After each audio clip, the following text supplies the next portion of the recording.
Nilarana fahatelo sy efajaton'ny gazety Soa nivoaka ao amintsika rampitso indro ary ny lohateny misongadina waroso amintsika. Dimy taona izao no niarako taminao, niarady fangaty fampitantana tsy nifandao, nitoky ny famzahaina.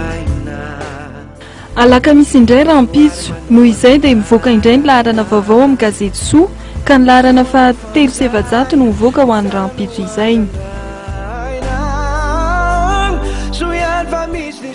Toy ny mahazatra anao dia misy hatrany lamaody natokana ho an'ireo andriambavilanitra ka ny rampitso dia ny lamaodin'ny akanjo lava no atolotry ny gazety ho anao. Mbola eo amin'izay tontolo lamaody izay hatrany, misy ny torohevitra toy ny soanao rehefa hamonjy mariage mba hisorohana ny fiangaly tsy mahamendrika. Mbola resaka lamaody ihany, ny famakiana ny gazety ivoaka manomboka rampitso no ahafantaranao fa efa tendance indray any ivelany any ny mpanao volo any amin'ny efitrano fiterahana. Tsy ataon'ny gazety latsa-danja ihany koa ny lafin'ny fahasalamana ka ilazany fa tsy mipampatsiro sakafo fotsiny dipoavatra mainty fa manana lanja hafa ihany koa. Raha toa kosa mihetsika be ny aretin'aty dia azadiny mihinana laisoa. Vakio ny gazety dia ho fantatrao ireo hohanina tsy mampaniry volo sy ny antony mampiketrona ny rantsana rehefa milona rano. Mba hahafantaranao hoe karazan-dehilahy toy inona ianao dia misy ny fitsapana natokana ho amin'izany.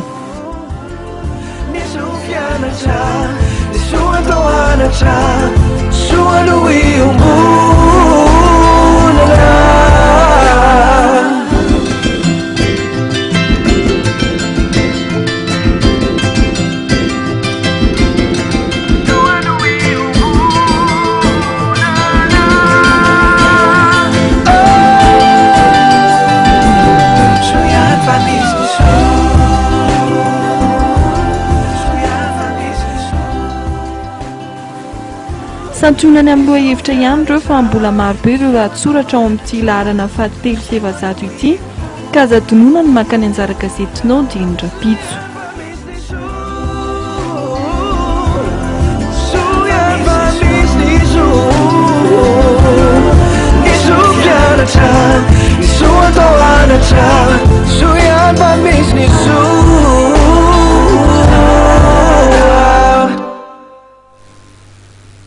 Hatreto ny fotoanan'ny fampahalalam-baovao tamin'ity takarivo ity tompoko lasa tompoko vavy dia ankasitrahana indray ny fiarahanao taminay atao anatin'izany fotoanan'ny fampahalalam-baovao izay mbola tafaraka eto antsika ho amin'ny andron'ny rampitso mametraka ny veloma mandrapitafa ho amin'izay indray ary veloma tompoko.